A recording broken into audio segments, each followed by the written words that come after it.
Had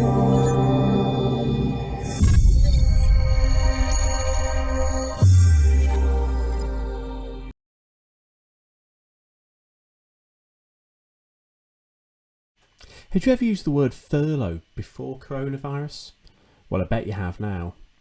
Furlough is the buzzword as coronavirus hits businesses, and the lack of income means that many don't need staff at the moment, or they can't afford to pay them. One of the big questions for owners of smaller businesses: can I furlough myself? So I thought I'd record a video to tell you all about this. My name's John Davis. I have a accounting practice in Liverpool, and we have a lot of clients just like you. Now, the mechanics of furloughing and reclaiming are actually covered in a separate video that I've done.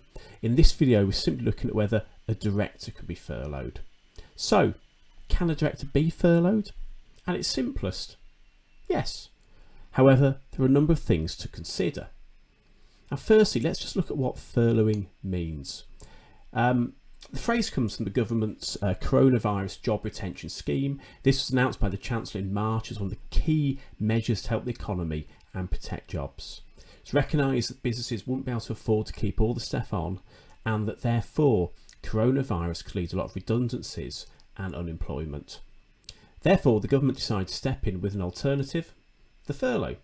Now here, the employees of the company will not have to be made redundant or laid off. Instead, they are furloughed.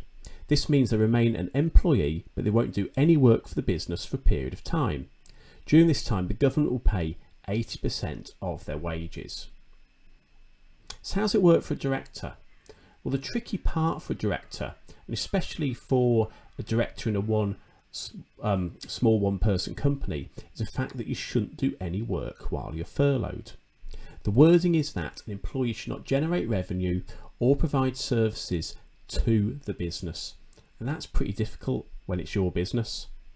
However, there is further guidance for directors that you can still carry out your statutory duties. Now, I'm going to use the official wording here, if you'll let me kind of read from down here. So where furloughed directors need to carry out particular duties to fulfil the statutory obligations they owe to their company, they may do so provided they do no more than would reasonably be judged necessary for that purpose, i.e. they should not do work of a kind they would carry out in normal circumstances to generate commercial revenue or provide services to or on behalf of their company. This also applies to salaried individuals who are directors of their own personal service company. Now that's the official wording. But what are a director's statutory duties? Well, firstly, as a director, you're legally responsible for running the company and making sure all Companies House and HMRC filings are submitted, for example, your accounts and tax returns. You then have 7 duties under the Companies Act. Now these are: first one is you must follow the company's constitution and its articles of association. These are written rules about running the company that were agreed by the members, the directors and the company secretary. The second one is you must act in the company's best interests to promote its success. Thirdly, you must use independent judgment. You mustn't allow other people to control your powers as a director. Fourthly, you must exercise care, skill and diligence. Number 5 is you must avoid conflicts of interest. Number 6, you must not accept benefits from a third party that are offered to you because you're a director. That can actually cause that conflict of interest in number 5. And the 7th one is you must tell the other directors and members if you might personally benefit from a transaction that the company makes. Now those 7 are all fine, but they don't really give you definitive guidance right now when it comes to furloughing. So what can you and can't you do? Well, using common sense to an extent, I'd interpret the rules as allowing you to do the following. I think you should be able to pay suppliers and monitor the bank account, file your accounts and VAT returns, review and or run the payroll, and then actually paying the staff. Also actually claiming the grants, processing the grant actually from the government for coronavirus. For example, on the job retention scheme, you actually do have to go on an online portal after paying the staff to claim the money back. Also attending any online training to develop your skills. This is actually specifically allowed in the furlough guidance for all employees. So I think common sense says that all of those should be okay. Therefore, I'd work on the assumption of things you can't do include, well, doing the day-to-day job would be the obvious one. But also that includes kind of actively sending and responding to emails, actively marketing the business or networking, and actively speaking to your customers. If you're doing these, you're working and you can't really be furloughed. Now, this might develop over time, as there is an argument that marketing actually follows statutory duty too about promoting success. But for the moment, the general consensus, including from people far, far cleverer than me, is that this does constitute work and it's better to be safe than sorry, so don't do it. Now, if you do decide to furlough yourself, what documentation do you need to keep?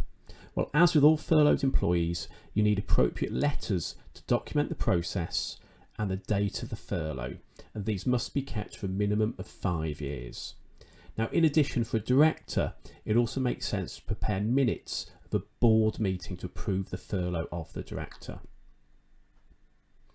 Now, one of the big things is it actually worth it? Now, if you are the owner or director of a business, you've probably been paying yourself a tax efficient standard director salary of around £719 per month.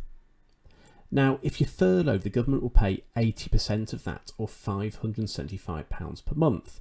And to qualify for that, you need to do no proper work for your business. Now, this might work for you, but it might actually be worth it. For example, you may be eligible to claim universal credit, but it may be a savings stop you doing that. If you've got more than £16,000 in savings, you're not eligible for universal credit. But either way, you do need to ask yourself whether you'd rather spend the lockdown actively marketing your business and potentially generating more in sales for the future than the £575 a month you'd receive from the government. Now, there's no right or wrong here. It will depend on your business and your circumstances. If you have a business that is actually shut, for example, a restaurant, the furlough could be the right one. But if you have a business with ongoing customers, you might be better off actually actively talking to them and keeping a good relationship to protect your sales for the future, or spending the time marketing. The key thing is that you do make an informed decision and understand what furloughing really means for a director. And I hope this video has helped you do that.